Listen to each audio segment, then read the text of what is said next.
Please visit mysteryshows.com for over 50,000 old-time radio shows. Come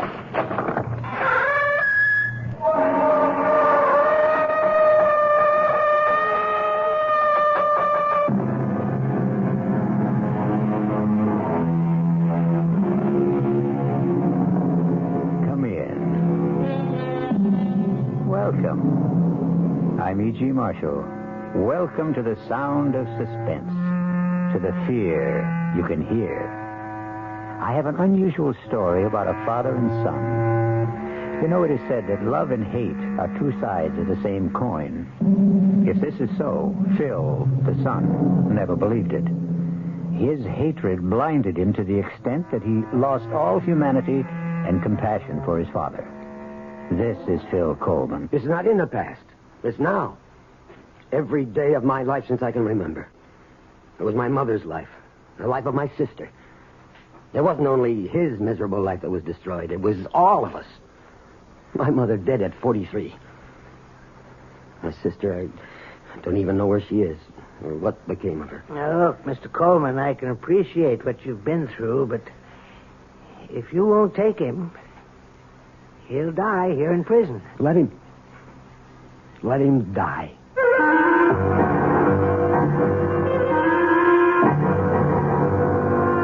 Our mystery drama, Accounts Receivable, was especially written for the Radio Mystery Theater by Sidney Sloan and stars William Prince.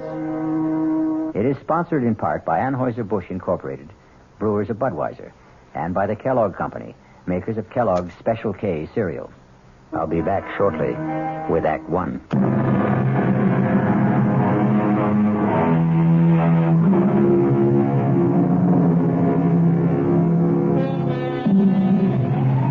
Bill Coleman parked his battered pickup truck in the prison compound marked for visitors.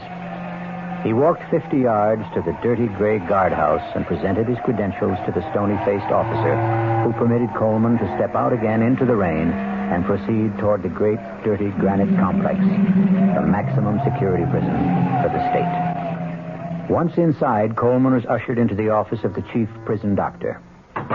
Mr. Coleman, will you have a chair? I just want to get out the file on your father. I'm sorry I had to come out on such a nasty day. Let me see here. Coleman. Richard. Oh, here we are. I don't really need to look at the file on Rich Coleman. I almost know it by heart. Caught in a police trap after being at large for 12 days after the payroll robbery at the Sphinx Tool and Die Company plant. Both his accomplices, Buddy Mayer and Mickey Montross, killed running from the police, and their share of the robbery recovered. Only your father held out, denying that he had any part of the money. Please, Doctor. I know the story. Yeah, I suppose you do. Do you think he hid his share somewhere before the police got him? I don't know any more than you do. $106,000. Your father was quite a celebrity all over the papers, TV, radio. Nobody talked of anything else at the time. He was something of a folk hero. Gunman? Bank robber? A folk hero? Now, look, Mr. Coleman, the reason I asked you to come is that I couldn't write what I wanted to say. I discussed the matter with the warden, and he approved of my plan. He will cooperate, and with his help, it won't be too difficult to obtain a parole. Parole? He's coming out? He's had a serious heart attack. It's his third. Now, the parole can be arranged for humane reasons, etc. There's only one catch. The warden will go along with this if you will assume responsibility. No. He's a sick old man. No. What if you won't take him? He'll die here. Let him die. How long is it since you've seen him? I went to his trial. I took my mother. Over 9 years ago. You haven't seen him or written to him since? Well, he wrote to me when he was informed that my mother died. I didn't answer. He sent birthday cards to Harry, my son.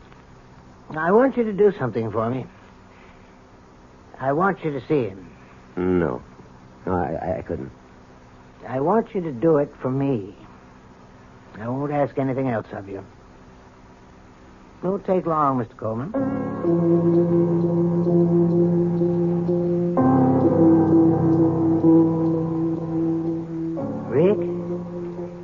Rick? Think you can wake up a bit and talk? Oh, it's you, Doc. What do you want? I brought someone to see you, Rick. Hello? Rick? Who is it? It's your son, Rick. He's come to see you. Phil? You? Yeah? Yeah, Rick. How are you feeling? I feel fine. I've been a little under the weather. How's the kid? Oh, Harry's fine. He's going to school. Fine. Nina, how's she? I only saw her that one time at the trial. Oh, she's okay. She's getting on. Hey, Phil, I wonder if, when you get back, would you send me a picture of Harry? Oh, yeah. I guess so. I'd appreciate that. Well, sure. Sure, I'll send you pictures. Well, only, Phil, if you don't mind, I'd like to have my grandson send it.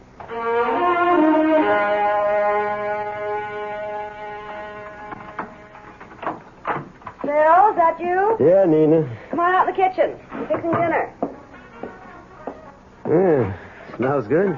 One of your favorites. I thought I'd make you feel better with a good meal in you after a day of driving in the rain. Is it still raining? Oh, it stopped about an hour ago. Just about when I got to Glens Falls. That's good. We had enough rain. Yeah. Harry home? In his room doing his homework. But was that radio going? He says he concentrates better. Ames call? Yeah, twice. About 30 minutes ago. He seemed angry. That's too damn bad. I wish you and him got along. It'd make it so much easier. But he never does his share of the work at this station. If he has to go out and pump a tank of gas, you'd think the world was coming to an end. He hardly gets his hands dirty. Well, now, you knew he didn't know anything about the gas station business, Phil. Okay, I needed his money, but I can't carry him on my back. I gotta buy him out. Well, ain't you gonna ask me? I know you'll get around to it in your own time. I saw him. Talked to him. How is he? Hardly recognized him. Gotten so old. I don't think he knew me at first. He's been sick. Heart. Doc said it was his third, a bad one. That why they wanted you to come see him?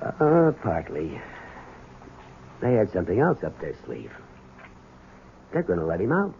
Out? Well, I thought he was in for life. That's right. 4-time loser, they call it. According to state laws, that's life. But because of his health, the doc called it humane reasons or something, they'll parole him. And they have to get your approval, huh? That why they made you come? Something like that. They want me to be responsible for him. What? Want me to take him in, take care of him.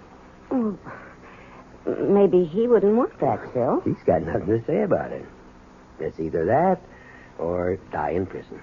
Oh, Phil. I told him. No, I wouldn't have him. Now, Phil, you know you're going to take him in. No, I'll never have him in my house. Let that jailbird die where he belongs. Let him die in prison.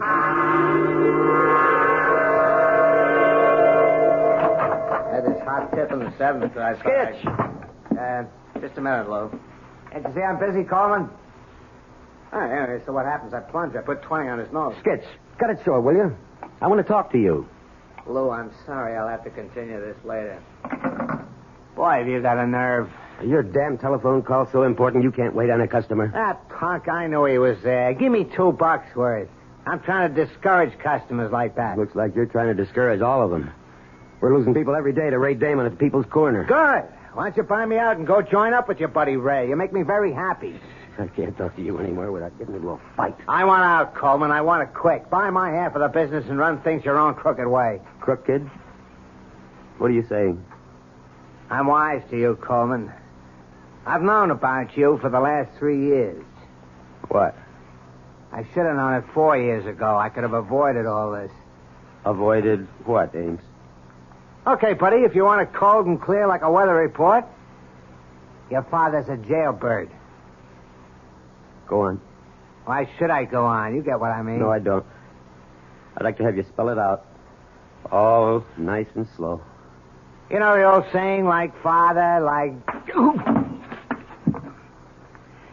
You're the lowest scub I've ever known. To lay on me about what my father's done. I've never cheated you out of one lousy cent. I put up with you, split even with you for 4 years. You haven't done 5 cents worth of work. Yes, cousin. I want you to get up 15 grand by the end of the month and buy me out. I'm seeing Clark Wetley at the bank tomorrow morning. As for you, you don't have to come around here to use the phone in the men's room. You just stay home. I'll send you your cut. Now get out of my service station.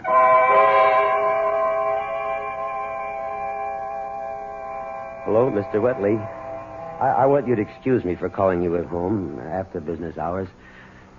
Well, you see, I can't make it down to the bank during the day. I've been trying for over a week. I'm kind of short-handed. Who, Ames?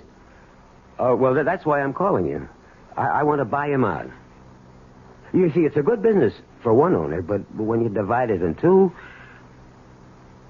What I'm trying to say is I'm going to need a big loan from the bank. 15. Yeah, that's what he wants for his share. Well, he won't take less than that. Yeah, I know it's tough trying to do this over the phone. Maybe tomorrow morning. Oh, thanks. I appreciate that. Well, how'd he sound? Oh, I don't know. No, that's a lot I'm asking for. Phil, suppose you can't get the money. What can Ames do? He called me on the phone at the station today. He says he's talking to his lawyer. And if I can't make it, he says he can force a sale of the property and a division of the proceeds. You know what that would amount to after we paid off the $5,000 loan to the bank and legal fees? Maybe $6,000 each. 5,000. Out of work. How long would it last? Nina, I'm desperate. I never felt so boxed in my life. I got only 10 more days till the end of the month. Oh, darling, don't worry. We'll manage. I'll get that. Yes. Yes, this is the Coleman residence. Who's... Well, yes, he's home, but I don't know... Who is it, Nina? Pardon me a minute. Phil, it's that doctor. The doctor from the prison? What do I need this for? At this time. I know what he wants, and he knows how I feel. Tell him to... No, give me that phone.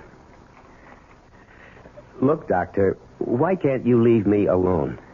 You know, I don't want him now or ever. That's final. Goodbye.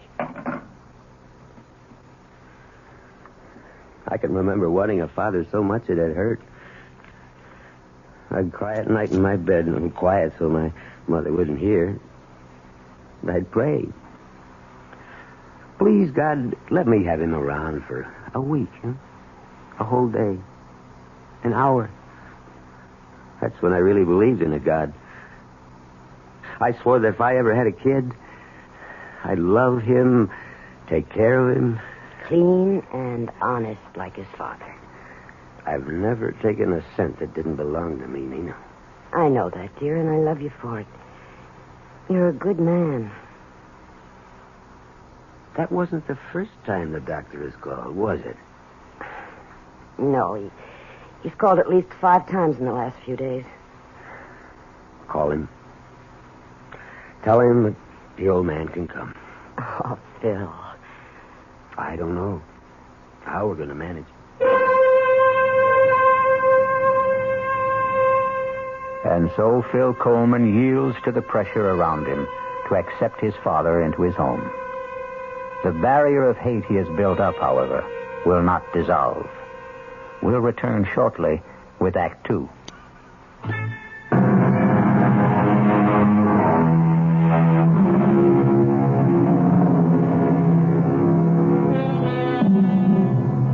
The first of the month has come, and Phil Coleman has not been able to raise the money to buy out his partner. Another event is taking place which brings him no joy. His father is coming today to become a permanent member of the household. It's them, Mom. They're here. It's Dad's pickup truck for Grandpa. Now, Harry, take it easy. You know how excited you get about things. Now, remember, he's an old man, and he's been very sick. I know. Mom, I'm really glad to see him. Well, go open the door. Dad's carrying the suitcase. Welcome, Grandpa. Here, let me take this suitcase. Dad, I'll show him to his room. Well, come in. Don't just stand in the door. Sure. Thanks. Let me take the suitcase. Huh? Oh, yeah, here. Follow me, Grandpa. I'll show you where you bunk. Harry, take it easy. Give him a chance to catch his breath. You want to sit down, Rick? Okay to sit, Phil? Sure. If you want anything, coffee or tea or anything. I ain't allowed to drink coffee. Oh.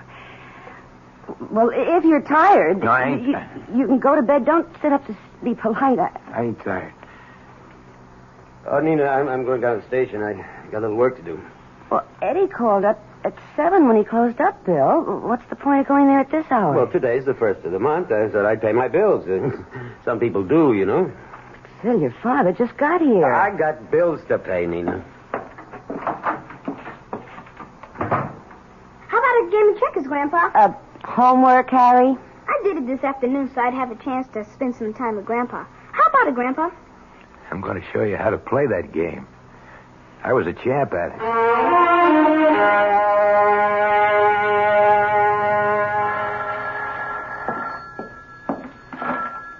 Coleman Service Station. Oh, Mr. Wetley.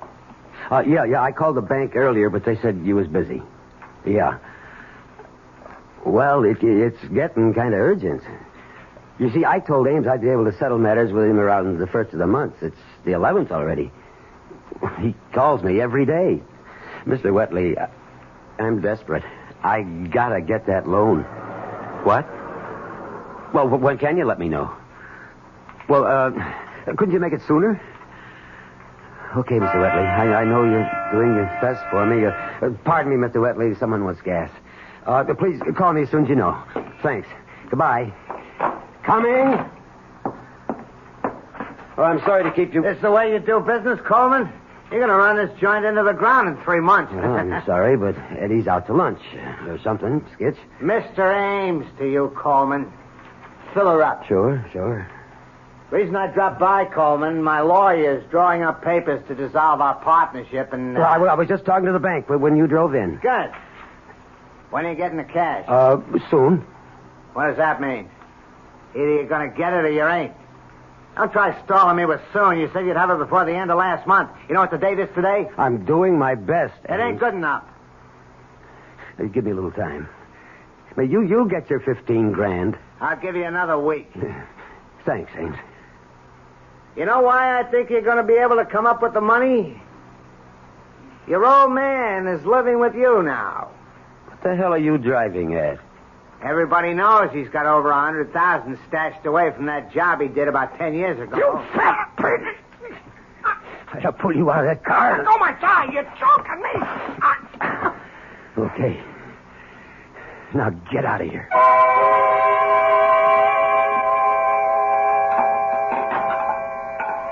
Coach says I'm an athlete for basketball, Dad. All I need is practice. Yeah, good. Nina, you know I got to get back and relieve Eddie for dinner if the meal ain't ready. It's all ready, Phil. It's all ready. Rick, food's on the table. Thought I'd join you for grub. I don't want to cause no trouble. Sit down, Grandpa. There was a man here to see you today, Rick. See me? Mm-hmm. Can't imagine who'd be coming around to see me. Maybe some old cellmate. Phil. Guess maybe Phil's right. One of my old buddies.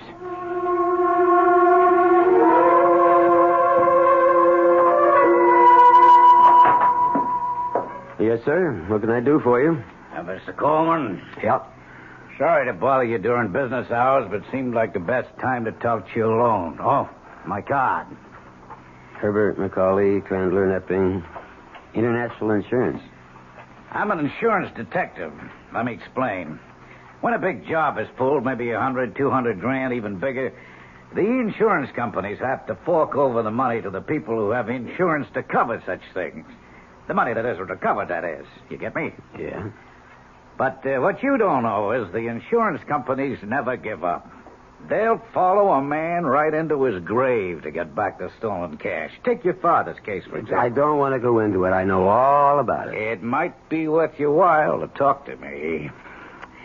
10% of $106,000 is a lot of green. 106,000 was your father's cut of the heist. And that's the amount still missing from the Sphinx Tool and Die Company hold-up 10 years ago. But on trial, he said he never got his share, that his buddies cheated him. Ah, bunk. The jury didn't believe him then, and I don't believe him now. He's got it, but he'll never be able to spend a buck of it. We've been after him for 10 years already, and that ain't nothing. We kept after a guy for 20 years and finally got the money back. Happened before I got in the company. They caught the guy digging up a big glass bottle stuffed with moldy old bills. And here's the laugh. The bills were the big old size, printed before they changed over to the small ones. He couldn't have spent the money. It was out of date. Yeah, I'm a busy man, Mr. Yeah, Macaulay. I was over to your house yesterday to talk to Rick, but I figured it'd be better talking to you. Oh, so that was you. Look, I'm short-handed here. You're keeping me I guess you didn't hear what I said a moment ago. You could get 10% of 106 grand just for helping me get the money back from your father.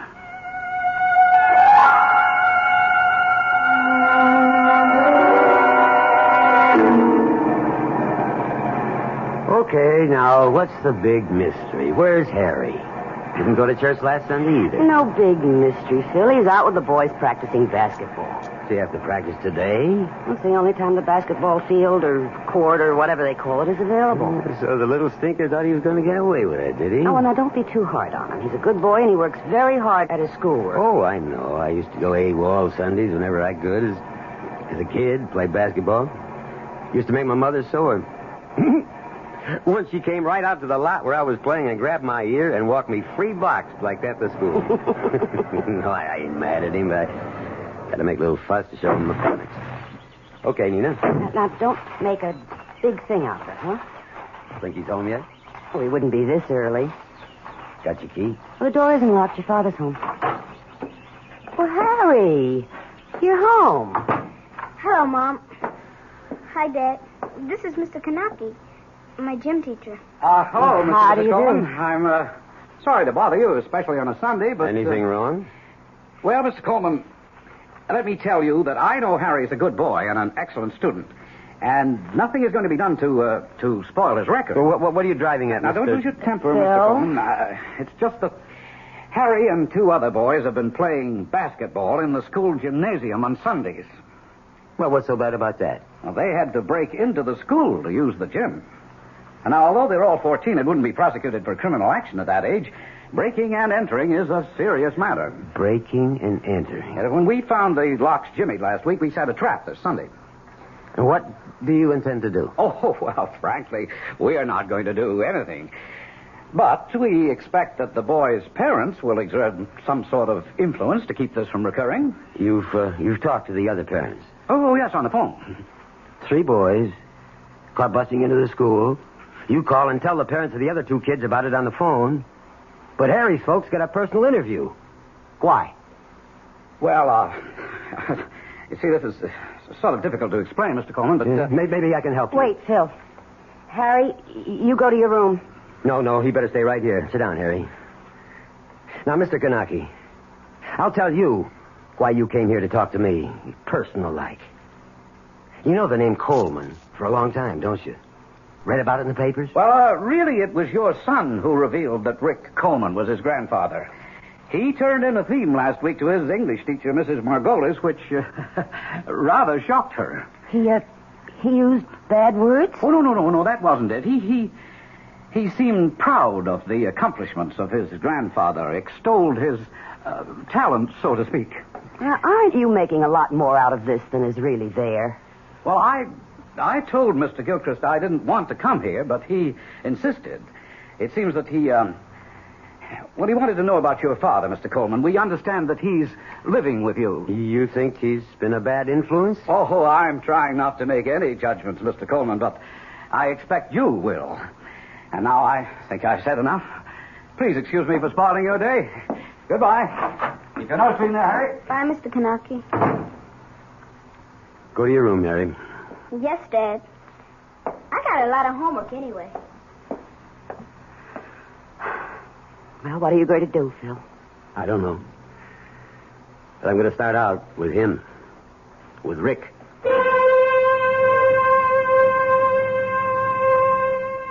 In Phil's mind, his father's influence was spreading like some evil disease. Now even young Harry was infected. But what he neglected to notice was the change in his own character. We'll be back shortly with Act 3.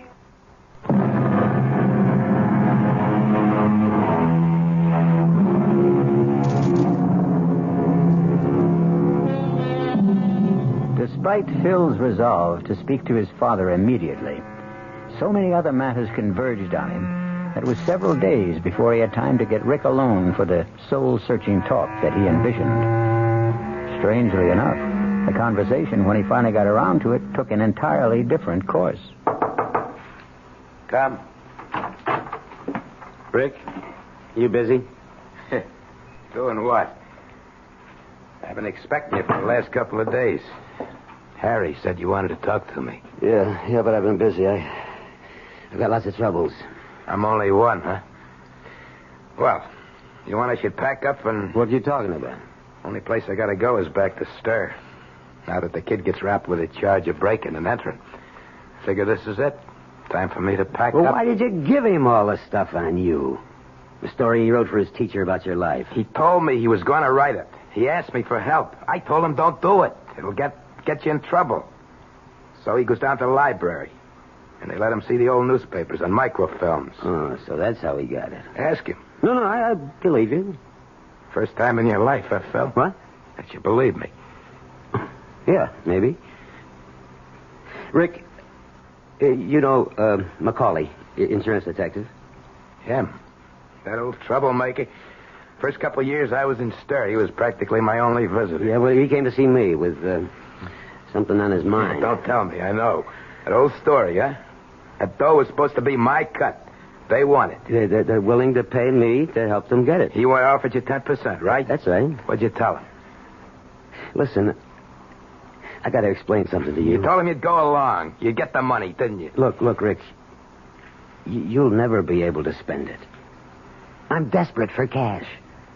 I need $15,000 to pay off my partner, to get him out of the business. I know. Harry gave me all the details. And if he forces a sale to dissolve the partnership, I'm done for. We both won't get what the place is worth. And I'll be out of work. What can I do?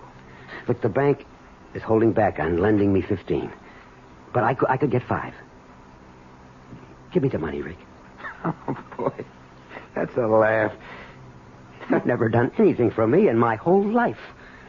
Now's your chance to pay me back for the kind of childhood and life I've had because of you. Hold on. I'd like to help you if I could, but I can't. Why not? Because you want to hog the whole $106,000 for yourself? You think that? Yeah, Macaulay does too. I haven't got the money. You know where it is? No. I said at the trial I didn't get my cut. They cheated me. Yeah, they said you were lying then. I told the truth. You're lying now. Okay. Suppose I'm lying. I'm not giving up that money because there ain't no money.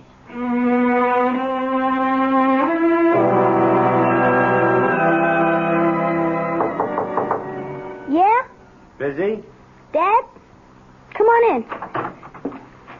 I didn't want to bother you, Harry, if you're doing your homework.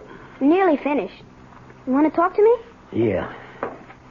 Yeah, Mom's in the kitchen doing the dishes. I thought this would be the best time to talk to you alone. If it's about that trouble. You know the Sunday basketball business? Don't worry. I had a long talk with Mr. Gilchrist, and he's going to forget the whole matter. Also, in spite of the fact that Mrs. Margolis didn't like the subject matter of the theme. She gave me an A- for effort and research. Yeah? Yeah, that's good. I won't make stupid mistakes like that again, Dad. You can bet on it. Yeah. Look, what about Rick? What do you mean? Well, where does he go when he goes out? He hardly ever goes out. He sits around in his room most of the time. I asked him about it. You know something? He's been locked up for so long in a jail cell that he isn't used to having any freedom. He told me he doesn't feel safe outside. How do you like that? But when he does go out, where does he go? Once a month. He has to report to his parole officer. The office is over on Dean Street. I walked over there with him once. He wanted my company. Well, any other time? I mean, does he go out maybe when you're in school or nobody's home? You know, slip out, kind of secret-like? Why would he do that, Dad? Well, I'm just asking. You know, I'm responsible for him. I know, but you don't have to worry about Grandpa. He told me he doesn't want any more trouble in his life. He's a sick old man. Yeah. You're right. One thing, it's bothered him when he sort of let it slip out one time when we were talking. It bothered me, too. What was that? About the money? What money? Oh, you mean the money they think it's hidden? He doesn't have the money. He never had it. Yeah, that's what he told me. You don't believe him? Well, let's forget I ever brought it up, huh? If Rick convinced you, that's all that counts. That's what I was trying to tell you. That bothers him.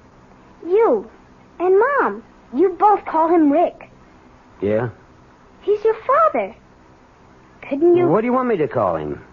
Daddy? No, not that way. But just once, be nice to him. Make him feel like he belongs. Rick never done anything in his life for me.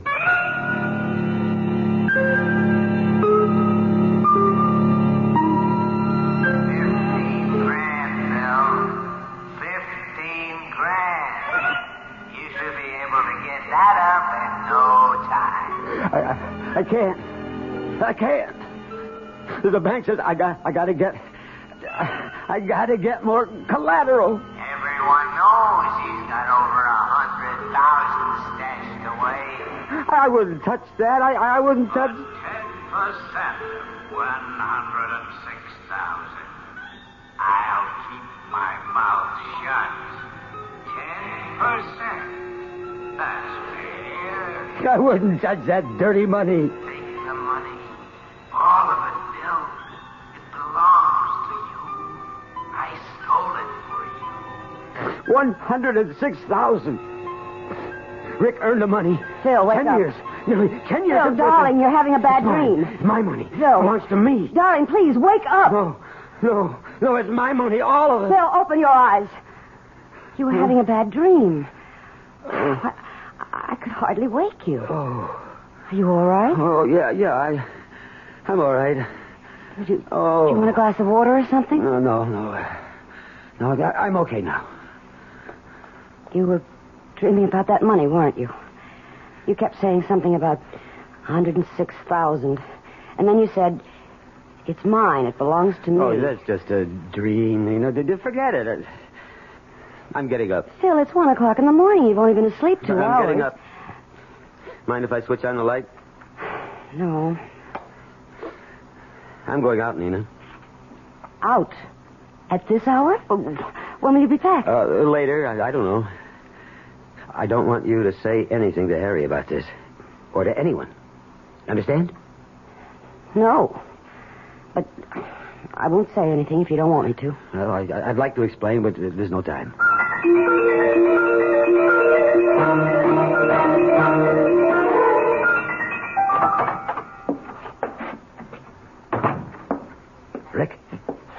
Rick, wake up. Yeah? Who is It's me, Rick. Get up. What's the I'll matter? turn the light on. What's going on? Get your clothes on, Rick. What time is it? It's the middle of the night. Get your clothes on. Yeah, sure, Phil. Sure, if you say so. Come on, hurry up. Get dressed. Sure. But I don't get it. But I do. What? What you owe me. Oh, you mean for room and board? Oh, sure. Look, Rick, I don't want to play games with you. I want the money that you hid away for 10 years. You owe it to me, and I need it. You really think I got it? You really think I got it? I will... Get up! Get up! Don't you laugh at me. Don't you ever laugh at me. I wasn't. It just struck me that you believe I got that loot stashed away someplace, just like everybody else. That's right. And I want it. Now, you and me are going to go where that money is. Phil, tonight. I swear I ain't got it. I never had it. Get out. Come on, get out. I told you the truth, Phil. You never told the truth in your whole rotten life. But you're going to come clean with me now, Rick. We're going out tonight, and we're going to get that money. All of it. Phil, you're acting crazy. It's mine. That money. You owe it to me. It's kind of like what they call accounts receivable. It can't work, Phil. It can't work. Why not? Because there ain't no money. There never was. I never got any. Rick, you all right? Yeah, just fine. Well? Okay, let's go. You win.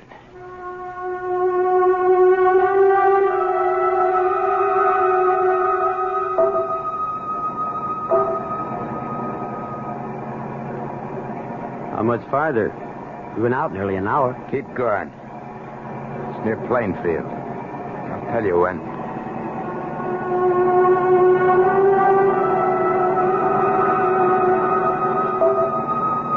We're 5 miles past Plainfield.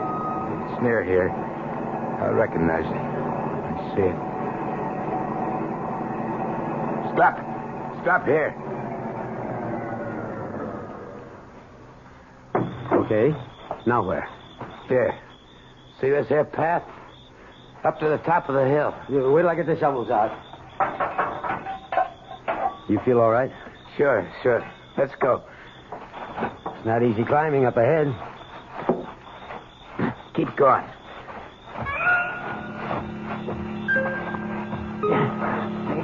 Keep going.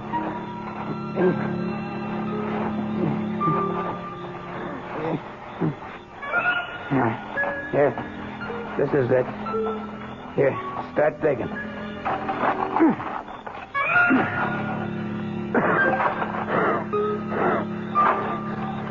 You sure this is the right place? Rick, you hear me? All right. You all right? I was asking you if you could have been mistaken about the spot. All right. The spot where you hid the money. No mistake. No. Down over 3 feet now. Deeper. Okay. I'm getting pushed. Give me a shovel. I'll help. No. I'm okay. Give me a shovel. Give me. Sure. I don't know why you want to. You're too weak to do much. Here. Want to know why I want to dig? Why? So, sorry for what I done to you. Why you want to dig? Didn't give you nothing in your whole life. I'm really sorry for what. I was rotten to you. You know why I want to dig? No, why? Because I'm digging my own grave. Hey, Rick! Rick, what is it? Put me down. Put me down.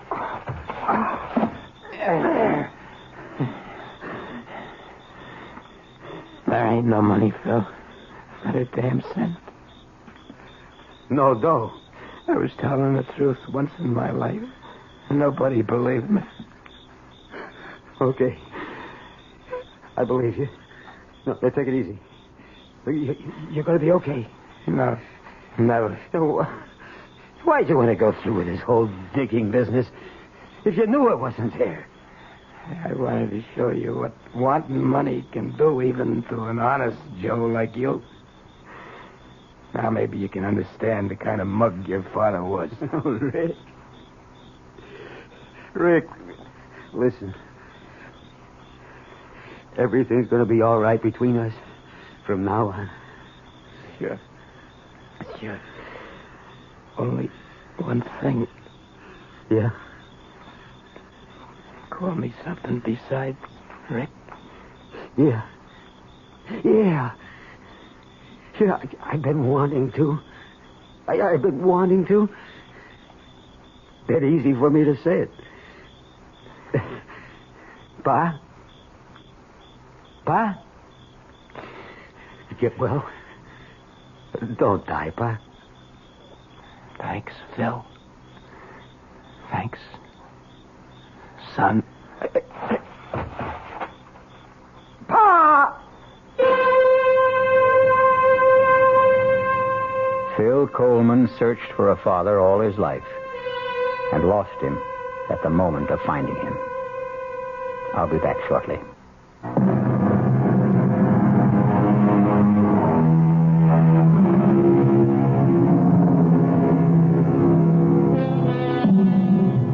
The other side of the coin was revealed to Phil too late. But in his heart was a new understanding of his father, of his son, and the meaning of love. Our cast included William Prince, Joseph Julian, Ralph Carter, Joan Lovejoy, Robert Dryden, and Ian Martin. The entire production was under the direction of Hyman Brown. This is E.G. Marshall inviting you to return to our Mystery Theater for another adventure in the macabre. Until next time, pleasant dreams.